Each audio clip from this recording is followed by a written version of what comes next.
देखिए, जिस तरीके से आजकल खासतौर पर युवाओं के मौत की खबरें सामने आ रही, कभी जिम में हार्ट अटैक हो जाना, कभी ठंड की वजह से स्ट्रोक आ जाना और कई तरीके की चीज़। ऐसे में सवाल जहन में हमेशा यही उठता रहता है कि हम लंबी जिंदगी कैसे जी सकते हैं। कई उदाहरण हमारे सामने, हाल ही में प्रधानमंत्री नरेंद्र मोदी की मां का निधन 100 साल की उम्र में हुआ।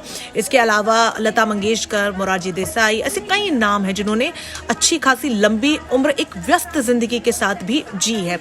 तो एक ऐसे लाइफस्टाइल जहां पर हम बहुत ज्यादा आजकल भागदौड़ भरी जिंदगी में जी रहे हैं, कैसे हम अपनी आयु को बढ़ाएं। तो 3 फैक्टर्स में सबसे महत्वपूर्ण है। तपस्वी आपको होना जरूरी है, यानी कि डिसिप्लिन होना बहुत जरूरी है।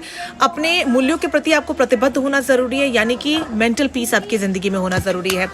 कर्मयोगी आप होने चाहिए, यानी कि एक्टिव आप होने चाहिए। ये बहुत ज्यादा जरूरी है। अब ये होगा कैसे?